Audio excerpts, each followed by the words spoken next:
स्वागत है आप सभी का हमारे YouTube चैनल तौहीद क्लासेस में। आज हम आपके लिए हैं ग्रामर का पार्ट 2, जिसमें आप आज हम आपको कराएंगे यूपी बोर्ड और अन्य सभी बोर्ड के छात्रों के लिए टेंस के अंदर सब्जेक्ट, ऑब्जेक्ट तथा वर्ब की पहचान करना। जब हम एक टेंस को बनाते हैं तो सबसे बड़ी जो हमारे सामने समस्या होती है कि दिए गए वाक्य के अंदर सब्जेक्ट क्या है।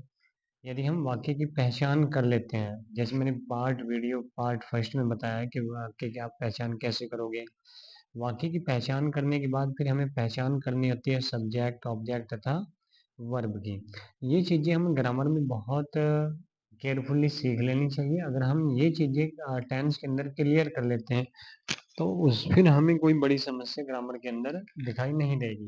तो चलिए शुरू करते हैं। तो आज का हमारा विषय है किसी भी टेंस के अंदर सब्जेक्ट, किसी भी टेंस के अंदर सब्जेक्ट, ऑब्जेक्ट तथा वर्ब की पहचान करना। तो देखिए, सबसे पहले वाक्य के अंदर हम करेंगे वर्ब की पहचान। कोई भी हमें वाक्य दिया गया हो, उस वाक्य के अंदर जब हम वर्ब की पहचान करेंगे तो पहचान करने का तरीका ये है, दिए गए वाक्य में यानी जो आपको वाक्य दिया जाएगा में जिन शब्दों के द्वारा वाक्य की पहचान करते हैं। वाक्यों की पहचान हमने की थी है, प्रेजेंट, था, पास्ट, गा, फ्यूचर, है, ता, ते, ती, इंडेफिनिट, रहा, रहे, रही, कॉन्टिन्यूअस, चुका, चुके, चुकी, परफेक्ट, और रहा, रहे, रही प्लस समय, परफेक्ट कॉन्टिन्यूअस। तो वो हमारी वाक्य की पहचान थी जो कि हमने पार्ट 1 में कराया था। तो दिए गए वाक्यों के अंदर दिए गए वाक्य में जिन शब्दों के द्वारा वाक्य की पहचान करते हैं उन्हें छोड़कर वाक्य के अंत में जो बचता है उन शब्दों को छोड़कर, जैसे ता है, ती है को छोड़कर, रहा, रहे, रही है को छोड़कर, या रहा, था, रहे थे, रही थी को छोड़कर, यानी जिन भी शब्दों के द्वारा वाक्यों की पहचान करते हैं उन शब्दों को छोड़कर उन शब्दों को छोड़कर वाक्य के अंत में जो बचता है उसमें ना जोड़ने पर जो शब्द बनता है वही वर्ब है। तो एक वाक्य के अंदर जो भी वाक्य की पहचान होती है, इन्हीं शब्दों के द्वारा हम वाक्यों की पहचान करते हैं। अभी मैंने आपको बताया, जैसे ता है, ती है, रहा है, रही है, चुका है, चुकी है। इन शब्दों को छोड़कर वाक्य के अंत में जो शब्द बचेगा वही वर्ब है। उसमें क्या जोड़ेंगे? ना जोड़ने पर जो शब्द बनता है वही वर्ब है। ये तो है हमारी वाक्य के अंदर वर्ब की पहचान करने का तरीका। ये हो गया हमारा वाक्य के अंदर वर्ब की पहचान करने का तरीका। उसके बाद हम करते हैं सब्जेक्ट की पहचान। किसी भी वाक्य के अंदर हमें कैसे मालूम होगा कि वाक्य के अंदर सब्जेक्ट क्या है। जैसे दिए गए वाक्य में वर्ब से पहले, सबसे पहले आपको वर्ब की पहचान करनी होगी, उसके बाद ही आप सब्जेक्ट की पहचान कर पाओगे। क्योंकि सब्जेक्ट की पहचान करने के लिए वर्ब की पहचान जरूरी है, जैसे कि परिभाषा में लिखा गया। देखो, दिए गए वाक्य में वर्ब से पहले कौन लगाने पर, दिए गए वाक्य में वर्ब से पहले कौन लगाने पर जो उत्तर प्राप्त होता है वह सब्जेक्ट होता है। तो जो हमें वाक्य के अंदर वर्ब मिलेगी, वर्ब से पहले क्या लगाओगे? कौन। कौन लगाने पर जो हमें उत्तर मिलेगा वो हमारा होगा सब्जेक्ट। उसके बाद ऑब्जेक्ट की पहचान। दिए गए वाक्य में वर्ब से पहले, तो अनिवार्य क्या हुआ? वर्ब की पहचान करना। तो दिए गए वाक्य में वर्ब से पहले क्या लगा सकते हो? कहाँ या किसने। किसे, क्या, कहाँ, किसे लगाने पर जो उत्तर प्राप्त होता है वह ऑब्जेक्ट कहलाता है। एक बार वर्ब की पहचान कैसे करेंगे? दिए गए वाक्य में जिन शब्दों के द्वारा वाक्यों की पहचान करते हैं, जैसे ता, ते, ती और रहा, रहे, रही, चुका, चुकी, उन्हें छोड़कर वाक्य के अंत में जो बचता है उसमें ना जोड़ने पर जो शब्द बनता है वही वर्ब है।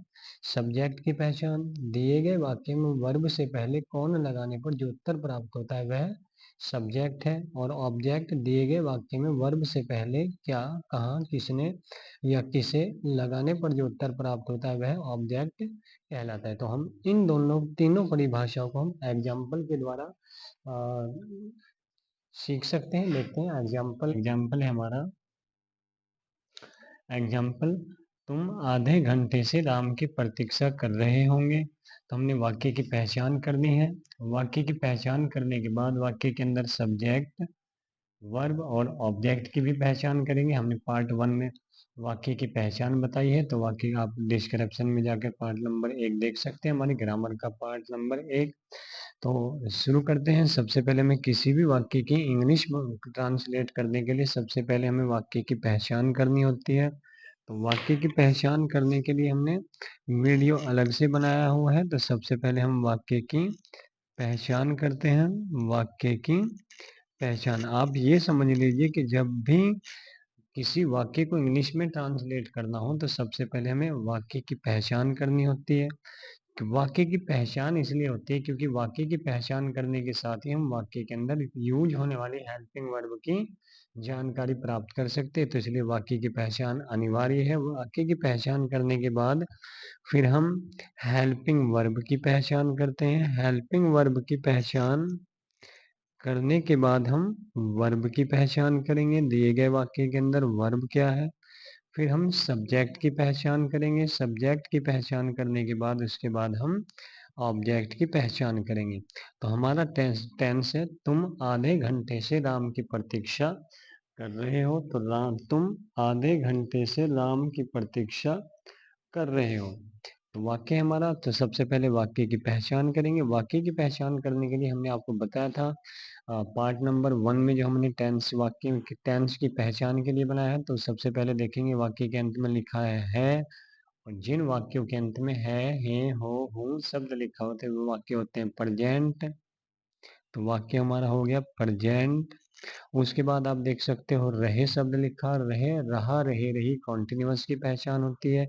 चूंकि वाक्य के अंदर समय भी दिया है तो इसलिए वाक्य परफेक्ट और कॉन्टिन्यूअस होगा। तो क्योंकि जिन वाक्यों के अंदर वाक्यों के अंत में रहा, रहे, रही प्लस समय दिया होता है वे परफेक्ट कॉन्टिन्यूअस के वाक्य होते हैं। क्योंकि है शब्द है तो प्रेजेंट परफेक्ट कॉन्टिन्यूअस का, तो जो ये हमारा वाक्य ये है प्रेजेंट परफेक्ट कॉन्टिन्यूअस।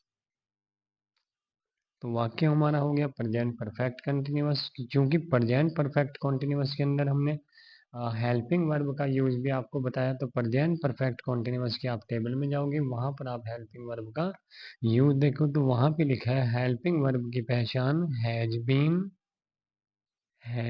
बीन या हैव बीन। सब्जेक्ट के अनुसार एक वचन के साथ हैज बीन, बहुवचन के साथ हैव बीन। उसके बाद वाक्य की हमने पहचान कर ली हो और रहे से। उसके बाद करेंगे वर्ब की पहचान। वर्ब की पहचान अभी हमने नियम पढ़ा। वर्ब की पहचान करने के लिए दिए गए वाक्य में जिन शब्दों से वाक्य की पहचान करते हैं उन शब्दों को छोड़कर वाक्य के अंत में जो शेष बचता है प्रतीक्षा करना, कर में हम ना जोड़ेंगे तो प्रतीक्षा करना, तो हमारी वर्ब है प्रतीक्षा करना। प्रतीक्षा करना, चूंकि वर्ब का यूज हम करेंगे, वर्ब क्योंकि हमारा कॉन्टिन्यूअस का वाक्य है तो प्रतीक्षा करने के में वर्ब फर्स्ट में आईएनजी का प्रयोग करेंगे। उसके बाद जब हम वाक्य के अंदर सब्जेक्ट की पहचान करेंगे, सब्जेक्ट की पहचान करने के लिए वर्ब की पहचान पहले करनी होती है, जैसे कि हमने पीछे दिखाया। वर्ब की पहचान करने के बाद वाक्य को पढ़ेंगे और जहां पर हमारी वर्ब है वहां लगाओगे कौन। तो कौन लगाने से मिलेगा कौन प्रतीक्षा कर रहे हैं। तो कौन प्रतीक्षा कर रहा है, तुम प्रतीक्षा कर रहे हो, तो हमारा सब्जेक्ट वाक्य के अंदर हमारा सब्जेक्ट हो गया तुम यानी यू। तो वाक्य के अंदर हमारा सब्जेक्ट यू, यू यानी बहुवचन, और बहुवचन होगा तो हमारी हेल्पिंग वर्ब होगी हैव बीन। तो ये ध्यान रखेंगे हमारी हेल्पिंग वर्ब बहुवचन के साथ हैव बीन। इस वाक्य के अंदर हैज बीन का यूज नहीं करेंगे। उसके बाद हमारा वाक्य ऑब्जेक्ट की पहचान। ऑब्जेक्ट की पहचान करते हैं जहां पर हमारी वर्ब है तो दिए गए वाक्य में वर्ब से पहले क्या, कहाँ, किसे, किसने लगाने पर जो उत्तर प्राप्त होता है वो हमारा वर्ब होती है। तो राम की कौन कर रहा था, किसकी प्रतीक्षा कर रहे हो, तो किसकी प्रतीक्षा कर रहे हो, राम की प्रतीक्षा कर रहे हो। तो राम हमारा क्या हो गया, राम की। तो राम की हो गया हमारा ऑब्जेक्ट। इस प्रकार हम किसी भी वाक्य की पहचान, वाक्य के अंदर हेल्पिंग वर्ब की पहचान, वाक्य के अंदर वर्ब की पहचान, उसकी फॉर्म की पहचान, सब्जेक्ट की पहचान और ऑब्जेक्ट की पहचान आसानी से कर सकते हैं। तो हमारा दूसरा एग्जाम्पल है, क्या रसोइया मेहमानों की प्रतीक्षा कर रहा होगा। तो सबसे पहले हम करेंगे वाक्य की पहचान। वाक्य की पहचान, वाक्य की पहचान करने के साथ ही हमें ज्ञात हो जाएगा हेल्पिंग वर्ब की पहचान। हेल्पिंग वर्ब की पहचान के पश्चात हम करेंगे वाक्य के अंदर वर्ब की पहचान। वर्ब की पहचान करने के बाद हम वाक्य के अंदर करेंगे सब्जेक्ट की पहचान। सब्जेक्ट की पहचान, उसके बाद हम करेंगे ऑब्जेक्ट की पहचान। तो ऐसे हम एक वाक्य के अंदर subject, helping verb, verb, subject और ऑब्जेक्ट की पहचान निम्न प्रकार से कर सकते हैं। तो सबसे पहले वाक्य की पहचान। वाक्य की पहचान हमने पढ़ा है, वाक्य के अंत में आप देख सकते हो लिखा है गा। जिन वाक्यों के अंत में गा गेगी शब्द लिखा होता है वे वाक्य फ्यूचर टेंस के होते हैं। उसके बाद गा के बाद रहा है, तो रहा जब गा गेगी के साथ आ जाता है तो वाक्य हो जाता है फ्यूचर कॉन्टिन्यूअस। वाक्य के अंदर समय नहीं है तो वाक्य हो गया हमारा फ्यूचर कॉन्टिन्यूअस। तो वाक्य हमारा फ्यूचर कॉन्टिन्यूअस। उसके बाद वाक्य के अंदर हेल्पिंग वर्ब, फ्यूचर कॉन्टिन्यूअस के अंदर टेबल हमने बनाई है, उसके अंदर आप देख सकते हो डिस्क्रिप्शन में ग्रामर का पार्ट 1 है। तो हेल्पिंग वर्ब की पहचान फ्यूचर कंटिन्यूअस में मिलेगी आपको विल बी या फिर शैल बी। सब्जेक्ट के अनुसार जब हम सब्जेक्ट की पहचान कर देंगे तो इन दोनों में से क्लियर कर देंगे सब्जेक्ट के अनुसार कौन सी हेल्पिंग वर्ब यूज करेंगे। उसके बाद हमारी वर्ब की पहचान, दिए गए वाक्य में जिन शब्दों के द्वारा वर्ब की पहचान की जाती है उन शब्दों को छोड़कर वाक्य के अंत में बचने वाले शब्द में ना जोड़ने पर जो शब्द बनता है उसे वर्ब कहते हैं। तो हमारा वर्ब होगा प्रतीक्षा करना। तो प्रतीक्षा करना। उसके बाद सब्जेक्ट की पहचान करेंगे। यहाँ पे देखिए लिखा हुआ है कौन प्रतीक्षा कर रहा होगा, तो कौन प्रतीक्षा कर रहा होगा, रसोइया। तो वाक्य के अंदर रसोइया हमारा सब्जेक्ट। इसके पश्चात ऑब्जेक्ट की पहचान, कौन प्रतीक्षा कर रहा होगा, रसोइया। किसकी प्रतीक्षा कर रहा होगा, मेहमानों की। तो हमारा ऑब्जेक्ट होगा किसकी प्रतीक्षा कर रहा होगा, मेहमानों की। तो ऑब्जेक्ट हमारा है मेहमानों की।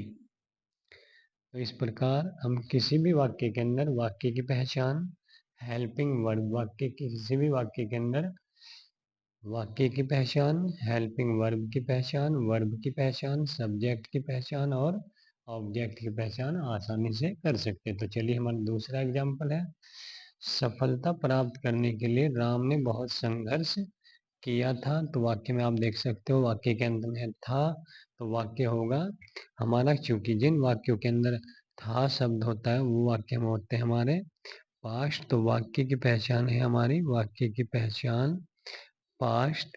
अब आप देख सकते हो था से पहले या ये जिन वाक्यों के अंदर या ये होता है हमारे वाक्य परफेक्ट। तो वाक्य हमारा होगा हमारा पास्ट परफेक्ट। अब लिखेंगे उसके बाद हेल्पिंग वर्ब, लिखेंगे हेल्पिंग वर्ब। तो हेल्पिंग वर्ब की पहचान, हेल्पिंग वर्ब है हमारी पास्ट परफेक्ट के अंदर हेल्पिंग वर्ब हमारी हैड। हैड के बाद हम करेंगे वाक्य के अंदर वर्ब की पहचान, किया को छोड़ देंगे, संघर्ष करना। देखो या को छोड़ा, था को छोड़ा, तो किया यानी करना, करना यानी संघर्ष करना। तो वर्ब है हमारी, वर्ब है संघर्ष करना। और संघर्ष करने की यूज करेंगे वर्ब की थर्ड फॉर्म, क्योंकि जो वाक्य या ये चुका चुके की चुकी के होते हैं उन वाक्यों के अंदर हमेशा वर्ब की थर्ड फॉर्म का यूज करेंगे। उसके बाद पहचान करेंगे हम सब्जेक्ट की। सब्जेक्ट की पहचान करेंगे, वर्ब से पहले कौन लगाएंगे, कौन संघर्ष किया था, कौन संघर्ष किया था, राम ने संघर्ष किया था। तो सब्जेक्ट हुआ हमारा राम। और किसके लिए संघर्ष किया था, वो होगा हमारा ऑब्जेक्ट। तो किसके लिए संघर्ष किया, सफलता प्राप्त करने के लिए। तो ऑब्जेक्ट हो जाएगा हमारा सफलता प्राप्त करने के लिए, सफलता प्राप्त करने के लिए। तो इस प्रकार हम किसी भी वाक्य के अंदर ग्रामर की एक जो कठिन से कठिन समस्या होती है, इस प्रकार हम अपनी इस वीडियो के माध्यम से वाक्य के अंदर सब्जेक्ट, ऑब्जेक्ट तथा वर्ब की पहचान को आराम से सॉल्व कर सकते हैं। तो इस प्रकार हमारे इस वीडियो के माध्यम से आपने सब्जेक्ट, ऑब्जेक्ट तथा वर्ब की पहचान की। यदि हमारा ये वीडियो पसंद आई है तो प्लीज़ लाइक करें, सब्सक्राइब करें और दोस्तों में शेयर करें थैंक यू वेरी मच।